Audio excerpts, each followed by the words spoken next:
الحمد لله الذي رفع السماء وعلم آدم الأسماء، الذي ميزنا بالعلوم وقضى في كتابه ألا يستوي الذين يعلمون والذين لا يعلمون. الحمد لله الذي خلق الإنسان في أحسن تقويم وجعل له عقلا وحباه بالتكريم. الحمد لله القائل في كتابه الكريم: وبشر الصابرين الذين إذا أصابتهم مصيبة قالوا إنا لله وإنا إليه راجعون. أولئك عليهم صلوات من ربهم ورحمة وأولئك هم المهتدون. صدق الله العظيم. ويقول صلى الله عليه وسلم: من مات قامت قيامته، والقبر أول منازل الآخرة، فإن نجا منه العبد كان ما بعده أيسر، وإن لم ينجو منه كان ما بعده أعسر. أيها الإخوة الكرام، من هنا من القرية الحمراء التابعة لمركز ومدينة كفر الشيخ أحييكم بتحية الإسلام، وتحية الإسلام السلام، فسلام الله عليكم ورحمته وبركاته. جئنا جميعا لمشاركة واجب عزاء وليلة تكريم حرم الحاج متولي أحمد حواش، والدة الأستاذ رضا متولي حواش، والأستاذ محمد متولي حواش، والأستاذ عمر متولي حواش، والأستاذ عماد متولي حواش، وشقيقة الحاج عبد الفتاح عبد السلام دياب، الحاج إبراهيم عبد السلام دياب، والأستاذ السيد عبد السلام دياب، والحاج محمد عبد السلام دياب، وبنت شقيق الحاج أحمد أبو العينين، وبنت عم الأستاذ عبد الحميد محمد سعد، والأستاذ عماد محمد سلومة صاحب الواجب في كل مكان، والأستاذ السعيد أبو العينين أصحاب الواجب جميعا في كل مكان، وزوجة ابن عم أصحاب الواجب في كل مكان الأستاذ محمد الصاوي، والحاج عبد النبي الصاوي. الله أسأل أن يغفر للفقيدة وأن يرزق أهلها وزويها الصبر والسلوى. أيها الأخوة الكرام، من هنا وخير استهلال لكل شيء القرآن الكريم، آيات بينات يتلوها على مسامع حضراتكم، ذلكم العلم القرآني صاحب الصوت الحسن والأداء المتميز، وفارس دولة التلاوة بجمهورية مصر العربية، وصاحب المدرسة المليئة بالمقامات وبالروايات، فضيلة القارئ الشيخ عبد الله، فضيلة القارئ الشيخ محمود السيد عبد الله القارئ، والمقيم بكفر طناح بمركز ومدينة المنصورة بمحافظة الدقهلية. الله أسأل أن يرزقه التوفيق والإخلاص، ولي ولحضراتكم بحسن الاستماع، فليتفضل صاحب الفضيلة مشكورا.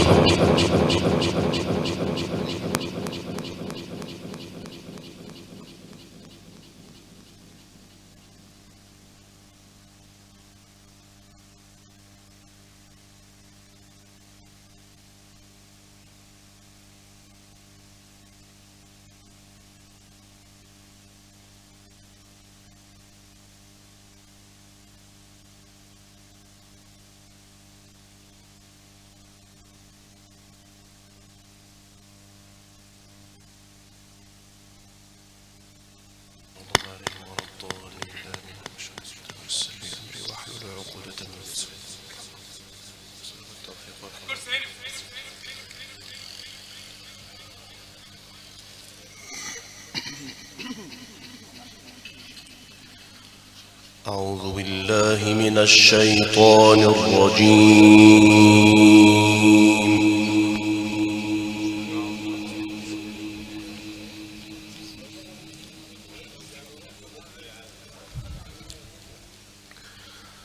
بسم الله الرحمن الرحيم.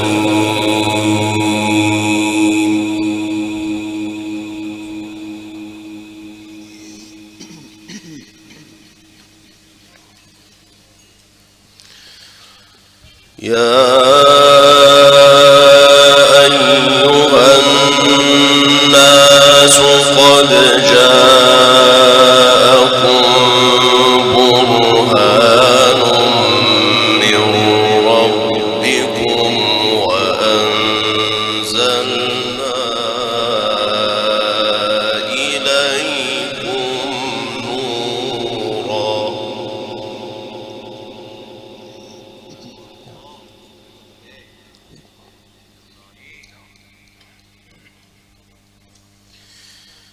قد جاءكم برهان من ربكم وأنزلنا إليكم نورا مبينا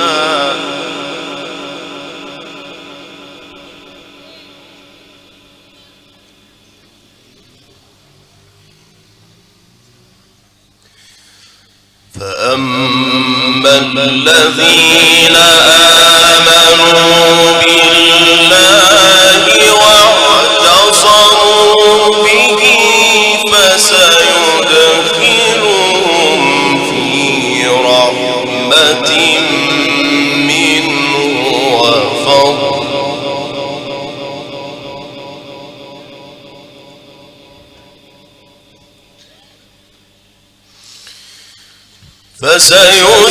فسيدخلهم في رحمة منه وفضل ويهديهم إليه صراطا مستقيما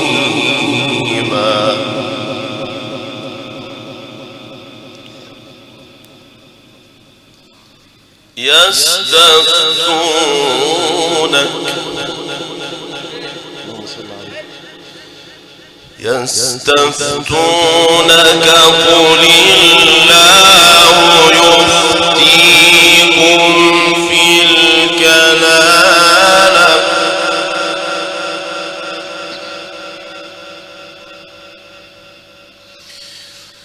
إن امرؤ هلك ليس له ولد وله أخت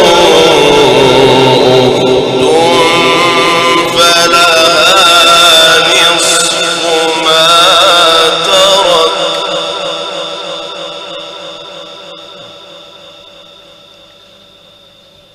وهو يرثها إن لم يكن لها ولد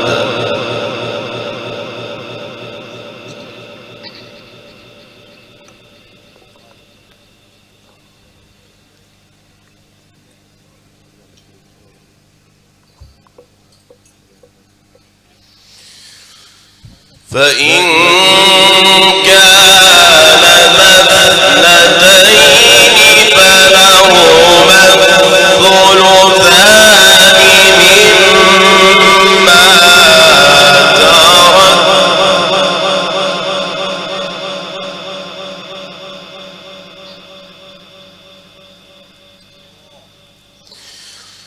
وإن كانوا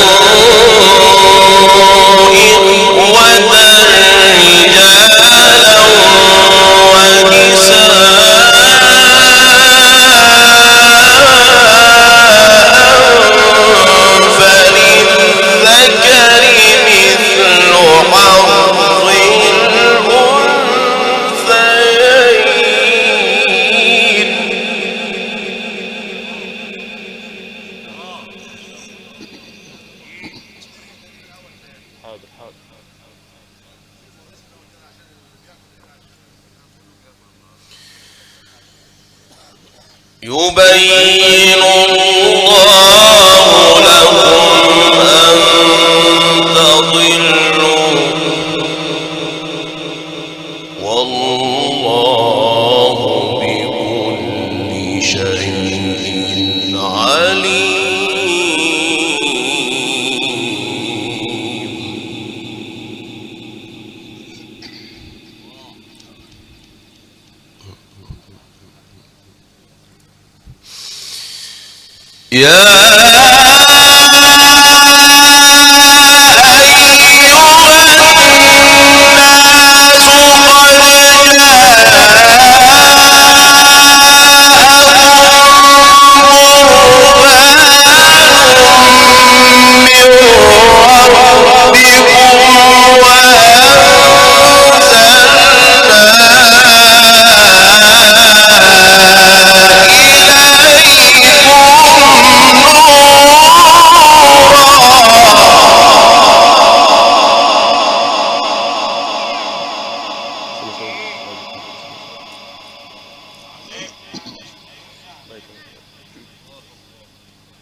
قد جاءكم برهان من ربكم وأنزلنا إليكم نورا مبينا.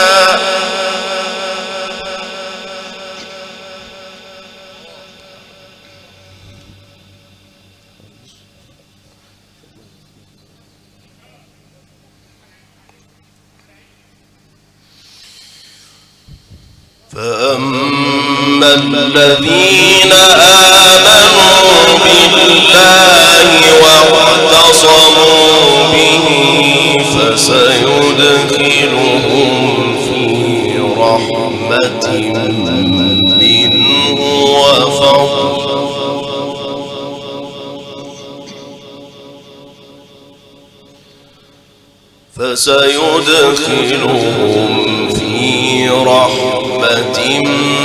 منه وفضل ويهديهم إليه صراطا مستقيما.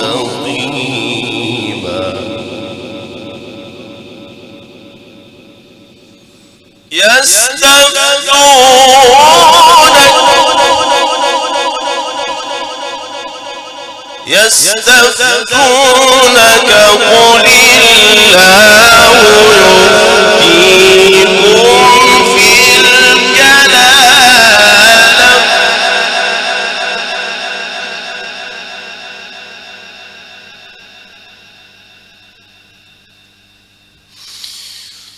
إن امرؤ هلك ليس له ولد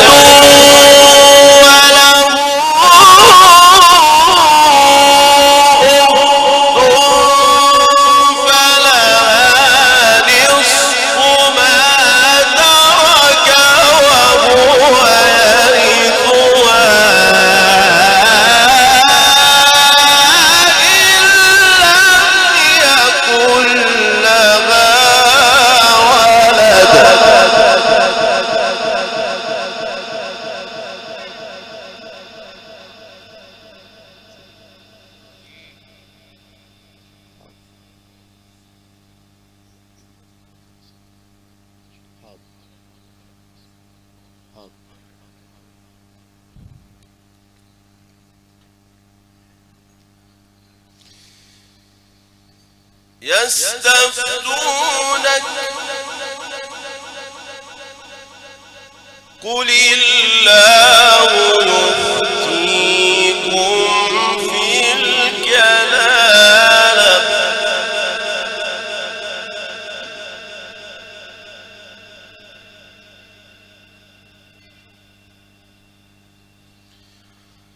إن امرؤ هلك ليس له ولد وله أخت فلها نصف ما ترك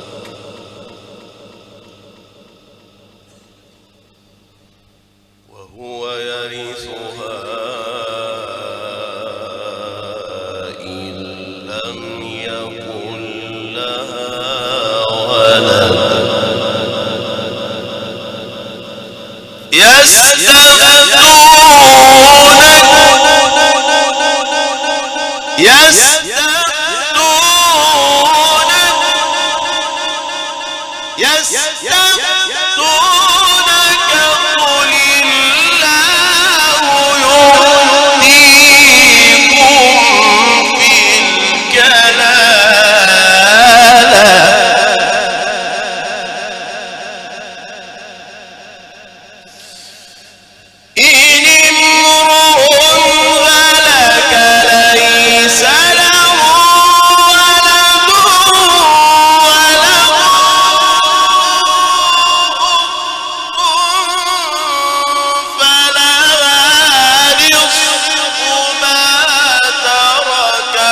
فإن كانتا اثنتين فلهما الثلثان مما ترك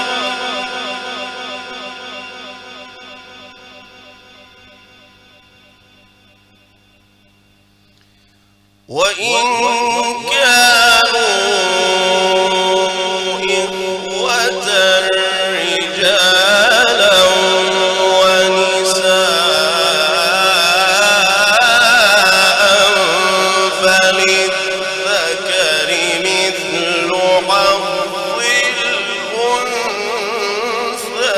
الأنثيين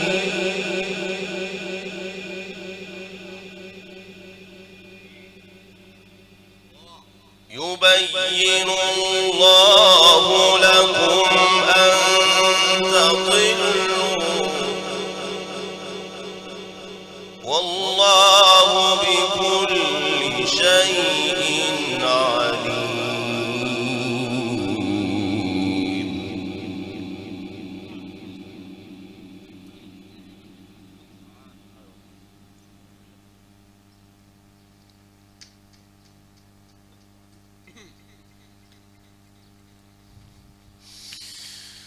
بسم الله الرحمن الرحيم يا أيها الذين آمنوا أوفوا بالعقود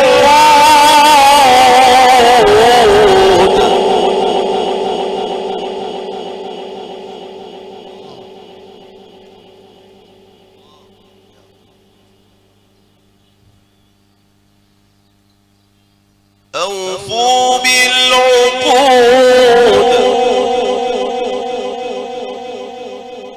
أحلت لكم بهيمة الأنعام إلا ما يتلى عليكم غير محل الصيد وأنتم حرم.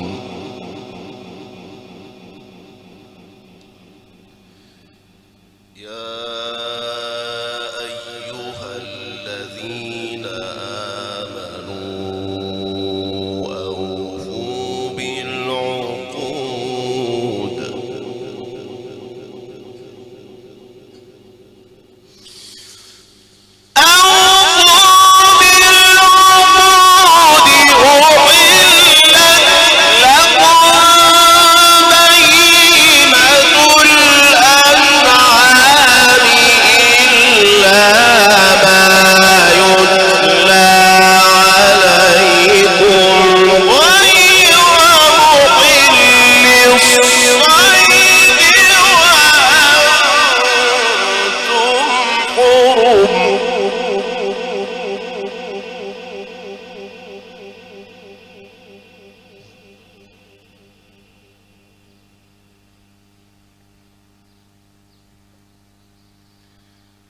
إن الله يحكم ما يريد.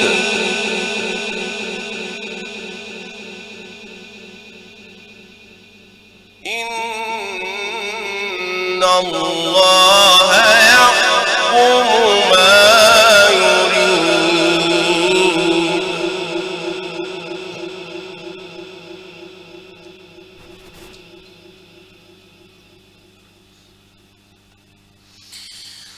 يا أيها الذين آمنوا لا تحلوا شعائر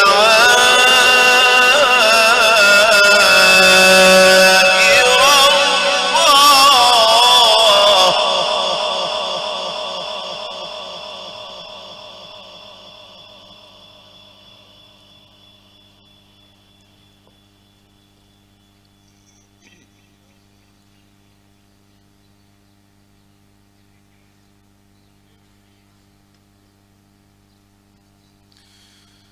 لا تحلوا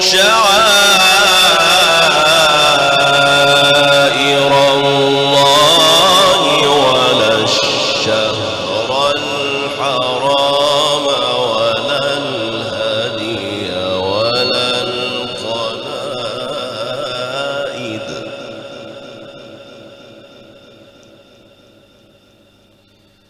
يا أيها الذين آمنوا لا تحلوا شعائر الله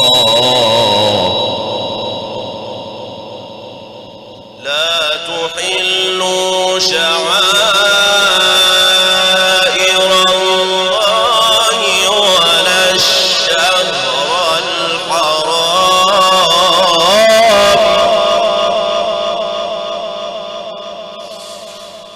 ولا الشهر الحرام ولا الهدي ولا القلائد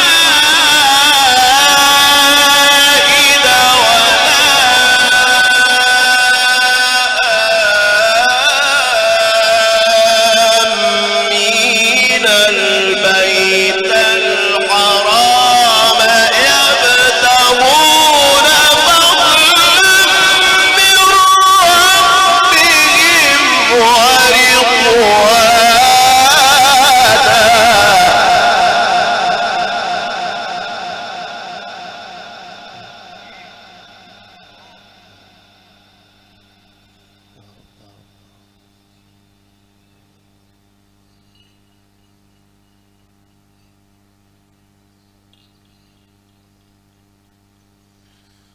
وإذا حللتم فاصطادوا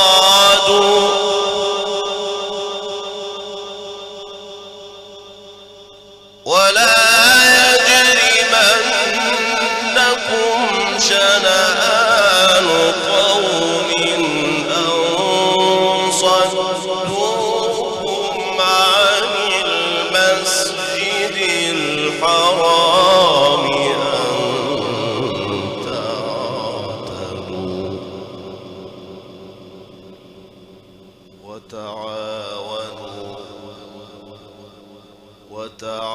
وتعاونوا على البر والتقوى ولا تعاونوا على الإثم والعدوان وتعاونوا على البر والتقوى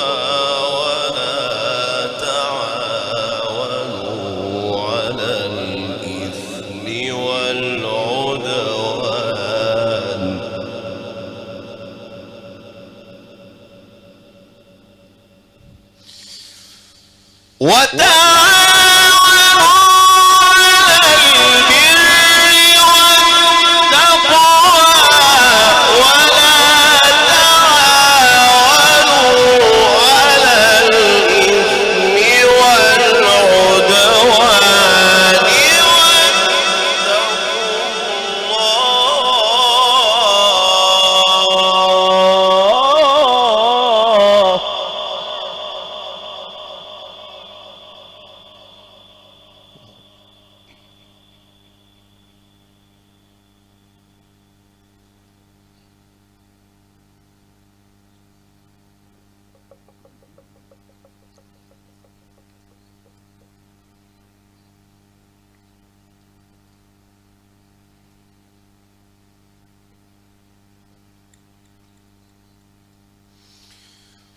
ولا يجرمنكم شنآن قوم أن صدوكم عن المسجد الحرام أن تعتدوا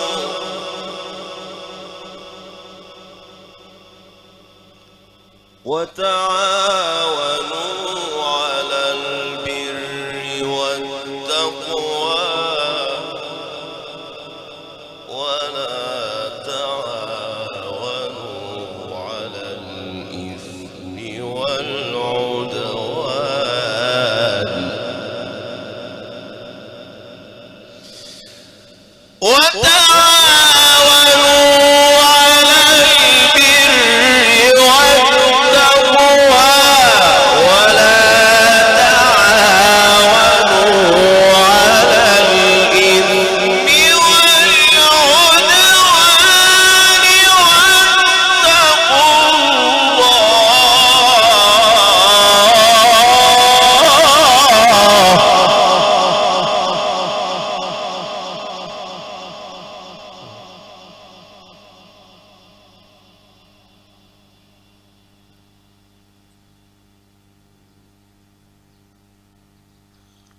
حرمت عليكم الميتة والدم ولحم الخنزير وما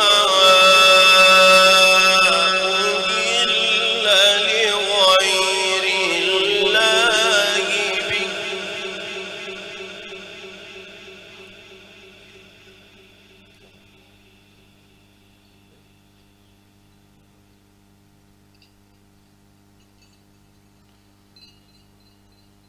وتعاونوا على البر والتقوى ولا تعاونوا على الإثم والعدوان واتقوا الله إن الله شديد العقاب. حرمت عليكم الميتة والدم ولحم الخنزير وما أهل لغير الله به والمنخنقة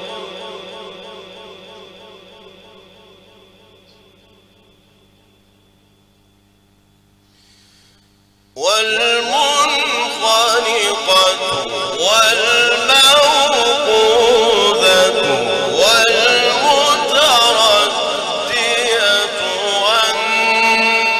والنطيحة وما أكل السبع إلا ما زكيتم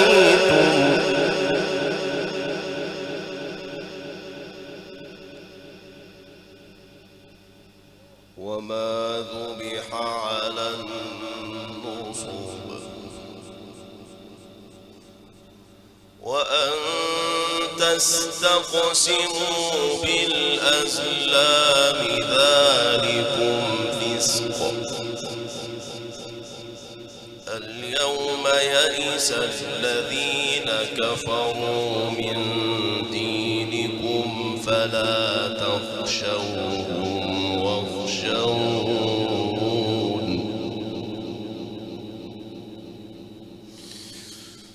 اليوم أكملت لكم دينكم وأتممت عليكم نعمتي ورضيت لكم الإسلام دينا.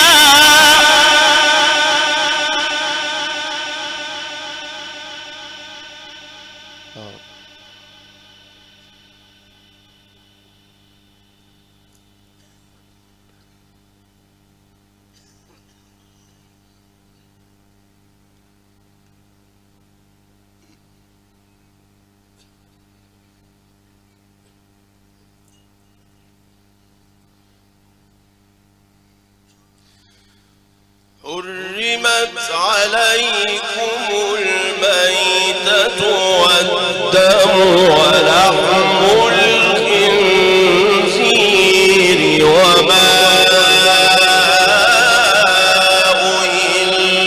لغير الله به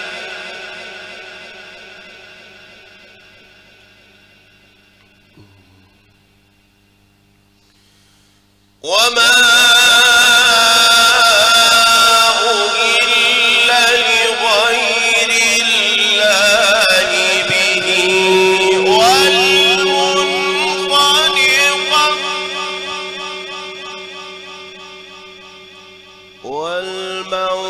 والموقوذة والمتردية والنطيحة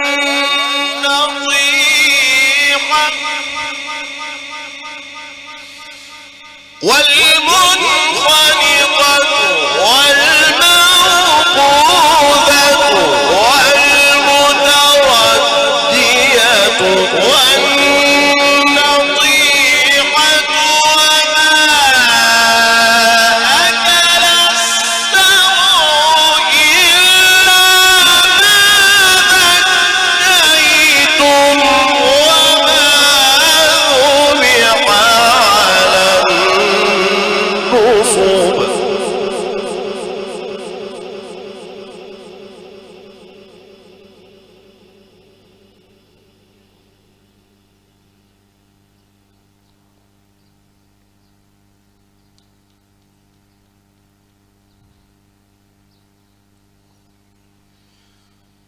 وأن تستقسموا بالأزلام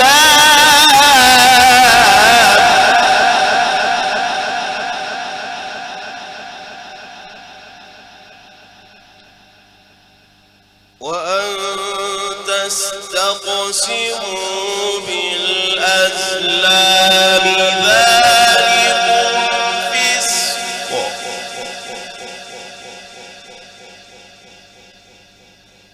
اليوم يئس الذين كفروا من دينكم فلا تخشوهم واخشون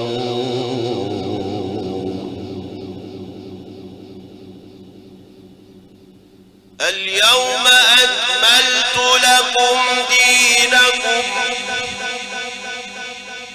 وأتممت عليكم نعمتي ورضيت لكم الإسلام دينا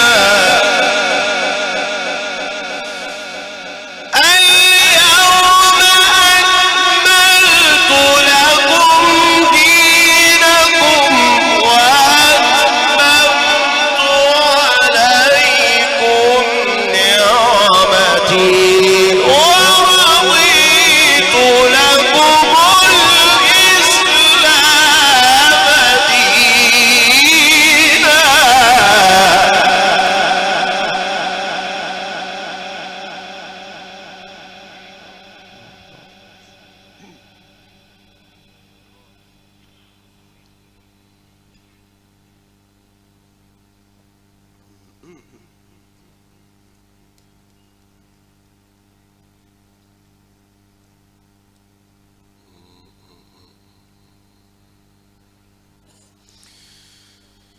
فمن اضطر في مخمصة غير متجانف لإثم فإن الله غفور رحيم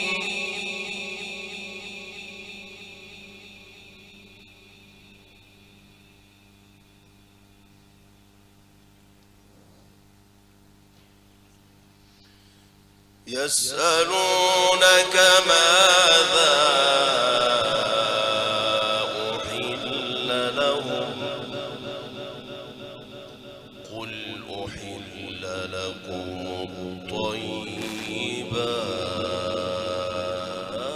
الطيبات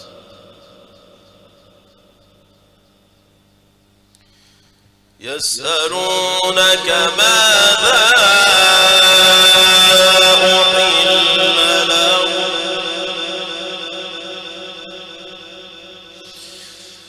قل أحل لكم الطيبات وما علمتم من الجوارح مكلبين تعلمونهن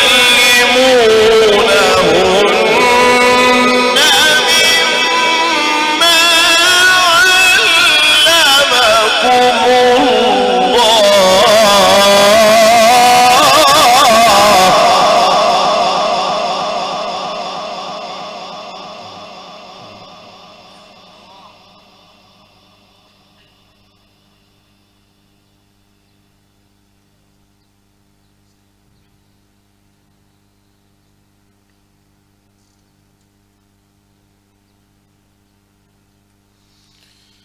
يسألونك ماذا أحل لهم قل أحل لكم الطيبات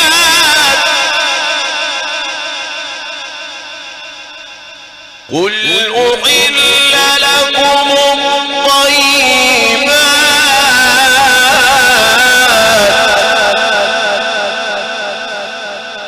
قل أحل لكم الطيبات وما علمتم من الجوارح مكلبين تعلمونهن مما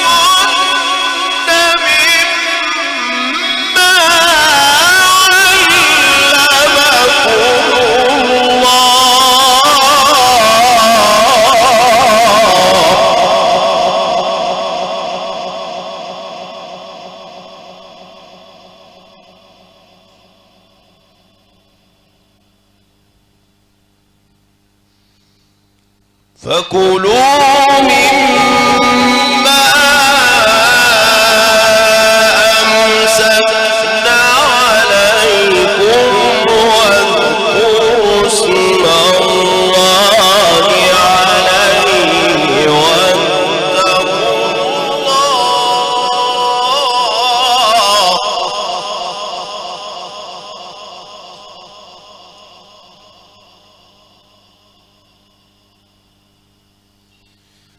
فكلوا مما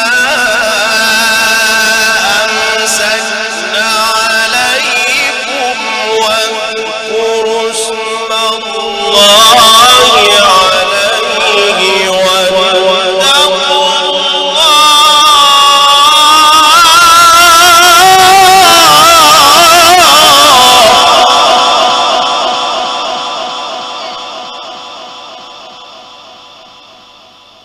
واتقوا الله إن الله سريع الحساب صدق الله العظيم.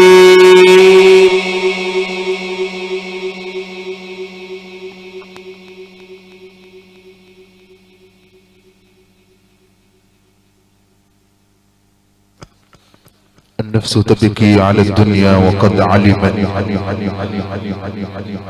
أن السلامة فيها ترك ما فيها. لا دار للمرء بعد الموت يسكنها إلا التي كان قبل الموت بانيها، فإن بناها بخير طاب مسكنه وإن بناها بشر خاب بانيها. أموالنا لذوي الميراث نجمعها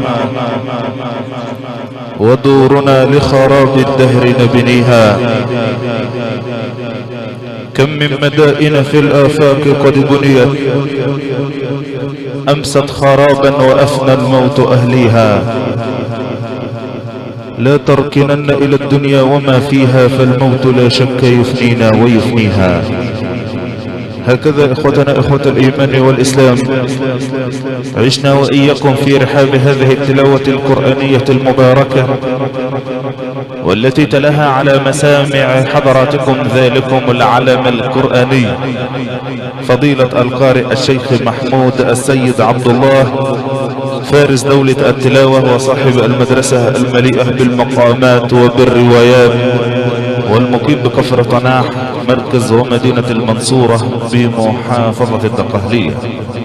شاكرين ايضا لكبرى وكسور الضيافة العالمية لصاحبها الحاج محمد صبري واخواته الكرام لاعمال الفراشة والانارة والسرادقات، والمقيمين بالرملة مركز ومدينة كفر الشيخ. خدمات الفندقية المتميزة المتر العالمي ابراهيم غنيم، والمقيم بسيدي غازي مركز ومدينة كفر الشيخ. وزيعت هذه التلاوة امبراطور الصوتيات البشمهندس شريف مطوع والمقيم بالمحلة الكبرى. عدس التصوير وتقديم الشيخ رشاد الشناوي لتصوير وتقديم الحفلات الدينية. كما تتقدم جميع العائلة الكريمة بخالص الشكر والعرفان إلى كل من جاء إلى هنا قرية الحمراء التابعة لمركز ومدينة كفر الشيخ مؤديا واجب عزاء الأم الراحلة حرم الحج متولي أحمد حواش، والدة الأستاذ رضا متولي حواش، أستاذ محمود محمد متولي حواش، والأستاذ علاء متولي حواش، الأستاذ عماد متولي حواش، وشقيقة الحج عبد الفتاح عبد السلام دياب، حج إبراهيم عبد السلام دياب، أستاذ السيد عبد السلام دياب، حج محمد عبد السلام دياب، وبنت شقيق الحج أحمد أبو العينين، وبنت عم الأستاذ عبد الحميد محمد سعد، أستاذ عماد محمد سلومة، أستاذ السعيد أبو العينين، وحرم ابن عم الأستاذ محمد الصاوي صاحب الوجه في كل مكان، حج عبد النبي الصاوي صاحب الوجه في كل مكان. وأرقية عزاء مقدمة من صاحب الوجه في كل مكان فضيلة الشيخ أحمد الزرقاني من علماء الأزهر والأوقاف. الله أسأل أن يغفر للفقيدة، أن يرزق أهلها وزويها الصبر والسلوان، وألا يريكم مكروها في عزيز لديه. وصلى الله وسلم على سيدنا محمد وعلى آله وصحبه وسلم، وإلى لقاء آخر إن شاء الله.